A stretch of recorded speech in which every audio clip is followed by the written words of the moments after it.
You are about to listen to a story inspired by Wegainst, a creature collecting universe. To know more about Wegainst games, stories, books, and apps, access wegainst.com.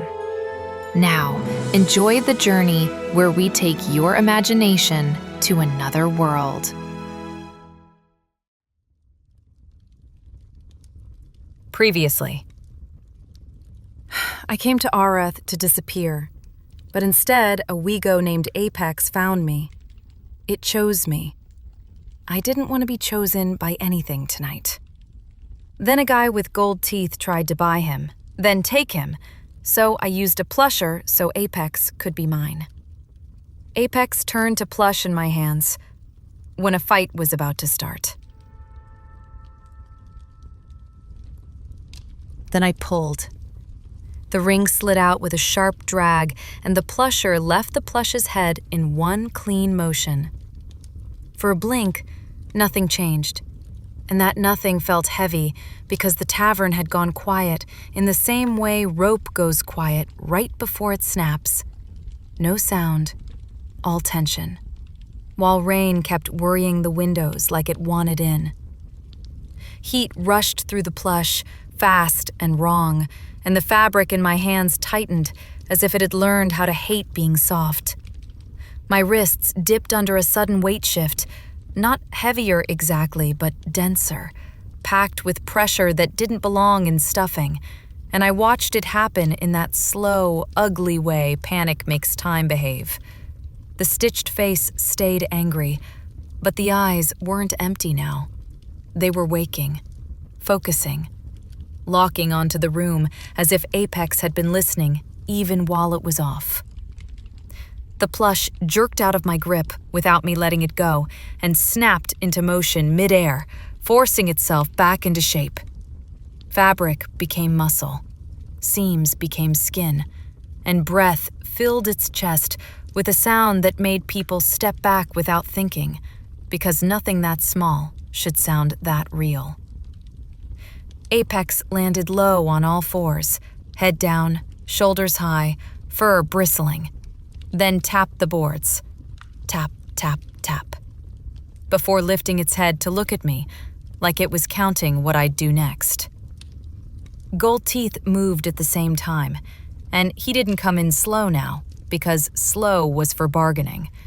His jaw was swelling, his wrist was bleeding, and his eyes had that bright, stupid anger that doesn't care about money anymore.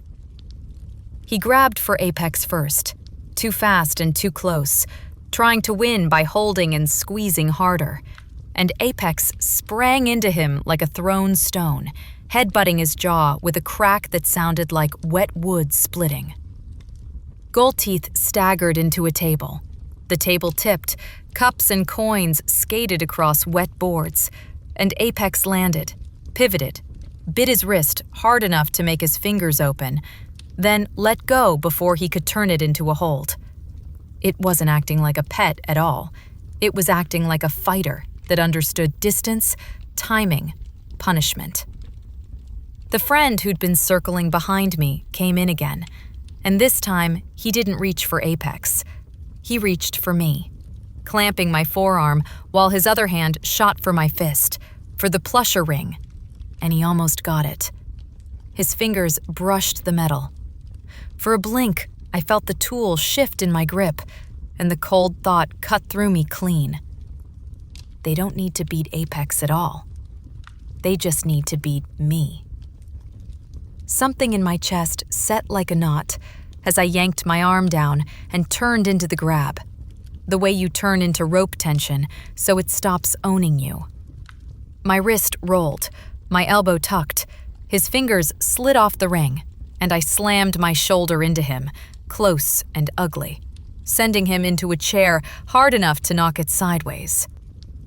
The woman's voice stayed low, close. "This isn't a show," she said. "Move, now." I didn't answer because I couldn't pretend anymore. Not with the plusher biting my palm and rain in my ears and Apex's breath turning the air sharp. If I let Apex fight alone, I'm just another coward in the crowd trying to use a creature. That might work somewhere else. Not here. Not me. Gold Teeth swung with his free hand, wild and heavy, and Apex ducked under it, then snapped back up into his knuckles, head-butting bone like it was hitting a door latch, hopping away before the counterswing could land. It kept distance, forced mistakes, tested timing the same way I test rope tension before I commit to a lock. And Gold Teeth hated that, because you can't bully something that refuses to stay where you want it. He got a bottle up. He raised it like he wanted to end the problem fast, and Apex's spikes lifted higher, fur along its back standing like nails. But when Apex leapt, Gold Teeth caught it midair again, fingers crushing into its small body, and Apex screamed, a raw sound that made my stomach drop because it was too alive to be treated like a toy. Gold Teeth lifted it as if he meant to slam it into the floor, and my hand didn't move at first, but my stomach did. The woman's hand shot to my wrist, a quick clamp, and her calm cracked into command. "Rope," she said. "Now. You don't win this by wishing." My hands moved before my fear could vote, because rope is the only language they've ever spoken without hesitation. I pulled cord, found hook, felt coil slap into my palm, and flicked the hook up at the overhead beam.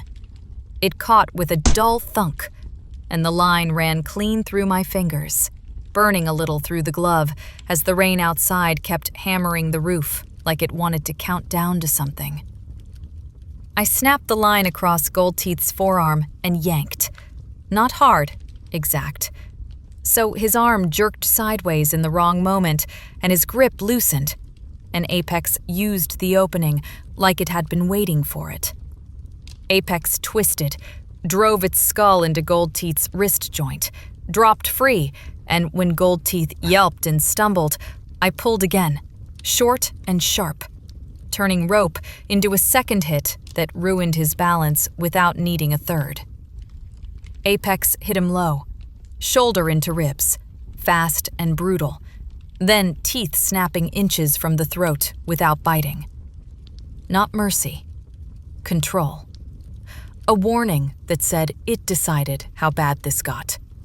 And Gold Teeth froze for half a second, and that half second changed the room, because everyone saw the line between fight and ending. His friend rushed in from the side with something metal in his hand. A short tool, not a plusher. Just dock life turned into violence. And the woman swore under her breath as Apex pivoted toward it. I threw the cord up and across the friend's forearm and yanked down like I was setting a snare. The line bit into his sleeve, snapped tight, and his arm jerked sideways mid-lunge, so the metal scraped the table instead of Apex's head. He cursed and tried to pull free, but rope loves panic pulls. The harder you yank, the deeper it teaches you. So he only made it worse for himself. Apex didn't waste it. It drove a headbutt into the wrist, another into the elbow, then a short bite to the forearm that made the tool drop, and it kicked the metal away with a fast swipe before shoving the man backward until his shoulders hit a post. The man wheezed. Apex bared its teeth, and the man stopped moving, deciding pain was enough. For a brief moment, the room quieted. Not safe quiet, but listening quiet. And Apex turned back toward me, chest heaving, eyes bright, tapping the floor, like it was marking the end of a round. Gold Teeth coughed, spat, and stared at me with hate that had learned my shape. "You don't know what you're holding," he said, and his voice sounded thinner now because everyone had watched him lose. The woman didn't look at him. She looked at my hands. "She plushed it," she said, and the words were wrong even as they left her mouth, because the room knew who held the tool, who spoke the phrase, who pushed. That's enough. The rest is just violence. The bartender stood up behind the counter, eyes wide, voice rough. Outside, he barked. Or not at all. Nobody argued. They weren't brave. They were practical. The woman touched my wrist, light now, guiding. You can't stay, she said. Not after a public claim. Apex stepped to my shin again, placing itself there like a barrier, and the placement did something to my chest that I didn't have time to name. Mine, not as a toy, but as a decision it had made. And decisions like that draw knives. We moved for the door, and people parted because nobody wanted to be the wall. Gold Teeth stood, with help from his friend, still rubbing his wrist like it belonged to someone else now. You'll regret this, he said. But the threat sounded tired, because everyone had seen him get pushed back by something smaller than his ego. Outside, the rain was still hitting hard. Cold slapped my cheeks, and salt spray rode the wind, and the docks were slick enough to betray you if you stepped wrong. My boot slid once before my hand grabbed a rope rail without thinking, wet fiber and rough twist answering me like home. Behind us, the tavern door burst open, and voices spilled out, angry, hungry, excited, while footsteps hit the dock planks fast, then slowed when they saw Apex in the lantern light, because even idiots know better than to rush teeth. The woman didn't look back. Keep moving. Where? I asked, breath tight. Somewhere with fewer eyes, she said. And then, because she was a guild woman, and guild women always think 2 steps ahead, then somewhere with better ones. We cut between stacked crates and hanging nets, through a narrow lane that smelled like fish and oil and wet cloth, and above us, a crane arm hung with a loose hook line swinging in the wind. I saw it, reached, caught the hook, and felt rope burn through my glove as it slid, the burn anchoring me again. Instead of setting a trap, I yanked the hook hard and snapped the line sideways into a hanging net bundle, dropping it like a wet curtain across the walkway behind us. It didn't stop them forever, but it made them slow and swear and hesitate on slick wood. And in a chase, hesitation is a gift. Apex sprinted beside me, low and quiet, then leapt up onto my bag strap like it was using me as a moving perch, looking over my shoulder, tracking the chase, tapping the strap, softer than before, a signal tucked inside the run.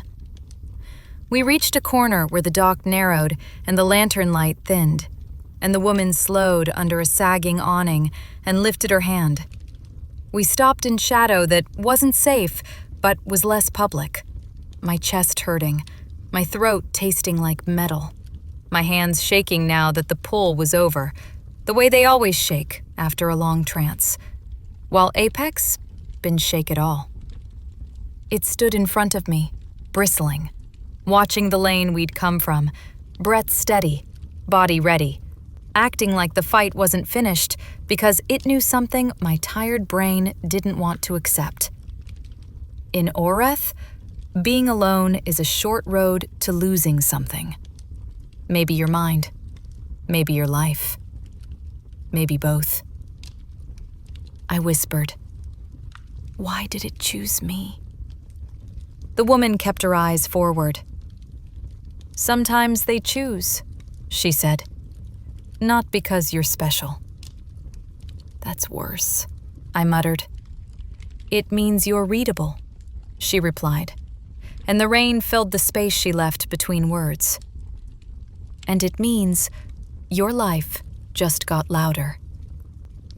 Footsteps returned, slower, cleaner, not the messy rush of bar thugs, and the woman's jaw tightened by a hair. And that hair was enough.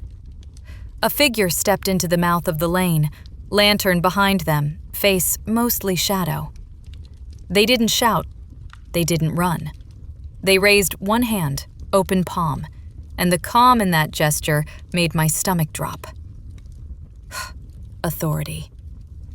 Apex growled low, tension thick in the air, and the figure's eyes didn't go to my face first.